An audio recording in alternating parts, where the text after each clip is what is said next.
मौन और मुस्कान दो शक्तिशाली हथियार हैं। मुस्कान से कई समस्याओं को हल किया जा सकता है और मौन रहकर कई समस्याओं को दूर रखा जा सकता है।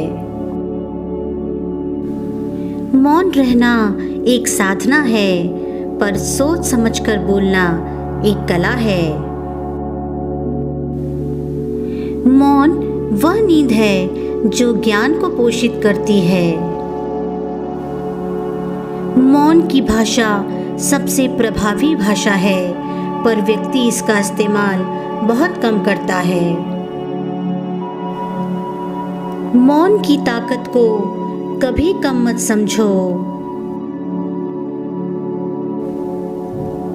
मौन और दृढ़ विश्वास यही तुम्हारी सबसे बड़ी शक्ति है। मौन में शब्दों की अपेक्षा अधिक वाक शक्ति होती है। जैसे घोंसला सोती हुई चिड़ियों को आश्रय देता है, वैसे ही मौन तुम्हारी वाणी को आश्रय देता है। विपत्ति में मौन रहना सबसे उत्तम है। कलह पर विजय पाने के लिए मौन से बड़ा कोई अस्त्र नहीं है। मौन और एकांत आत्मा के सर्वोत्तम मित्र हैं। मौन सारे काम बना देता है। मौन से मतलब सिर्फ चुप रहने से नहीं है। सही समय पर सही बात कहना, बड़बोलेपन से बचना भी मौन है। मौन मुख से नहीं, मन से होना जरूरी है। आप जो कहते हैं उसके आप गुलाम हैं, जो आप नहीं कहते हैं उसके स्वामी हैं। यदि कहने के लिए कुछ अच्छा नहीं है तो चुप रहना ही एक अच्छा विकल्प है। चुप रहना सीखने लगे तो फिर क्या था, हर सवाल के जवाब मिलना शुरू होने लगे। दोस्तों, वहां पर शांत रहना ही समझदारी है, जहां पर सब खुद को समझदार समझ रहे हों। जहां भी लगे कि आपकी जरूरत नहीं है, वहां खामोशी से खुद को अलग कर लेना चाहिए। जाया न कर अपने अल्फाज हर किसी के लिए, बस खामोश होकर देख तुझे कौन समझता है। लफ्ज तो यूं ही इतराया करते हैं साहिब, वफादारी तो बस खामोशी निभाया करती है। ऐसा नहीं है कि बुद्धिमान व्यक्ति बोलना नहीं जानते, वह चुप रहते हैं क्योंकि वह जानते हैं कि उन्हें कहाँ बोलना है।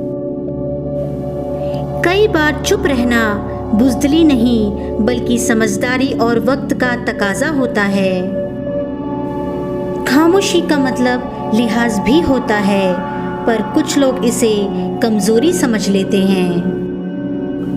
खामोशी बयां कर देती है सब कुछ, जब दिल का रिश्ता जुड़ जाता है किसी से। कभी कभी खामोशी बिना कुछ कहे सब कुछ कह देती है। शांत रहना अच्छी आदत है, और अच्छी आदत में खुद को ढालना कोई बुरी बात नहीं है। ईश्वर भी हमें अत्यधिक सुनने की सलाह देते हैं, इसी कारण उन्होंने हमें एक मुख और दो कान दिए हैं। मौन प्रार्थनाएं जल्दी पहुंचती हैं ईश्वर तक, क्योंकि मुक्त होती हैं वो शब्दों के बोझ से। शांत व्यक्ति एक गुत्थी के समान है, जो अपने आप में सुलझा हुआ रहता है, लेकिन सारा जमाना उस गुत्थी में उलझा हुआ रहता है। इस दुनिया में वो इंसान सबसे ज्यादा सुखी और समृद्ध होता है जो क्रोध आने पर खुद को मौन रख सके।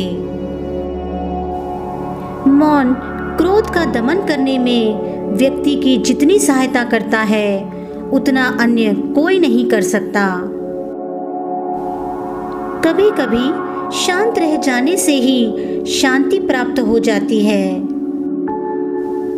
जो घड़ा आधा भरा होता है वह ज्यादा बचता है, और जो पूर्णता भरा रहता है वह मौन रहता है। कीमत का अंदाजा इसी बात से लगा लेना कि वक्त और शांति आज के दौर में किसी के पास नहीं है। शोर और जल्दबाजी के बीच खुशी से जाओ और याद करो कि मौन में क्या शांति हो सकती है। लगातार बोलते रहने से ज्ञान सीमित होता है, परंतु लगातार सुनते रहने से ज्ञान में वृद्धि भी होती है।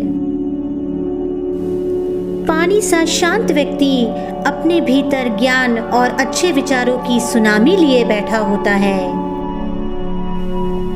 माफ करना और शांत रहना सीखो, ऐसी ताकत बन जाओगे कि पहाड़ भी रास्ता देंगे। चुप रहने से बड़ा कोई हथियार नहीं, माफ कर देने से बड़ी कोई सजा नहीं। दोस्तों, कमाल की बात है, लफ्ज़ों से खामोशी टूटती है और लफ्ज़ ही खामोश कर देते हैं।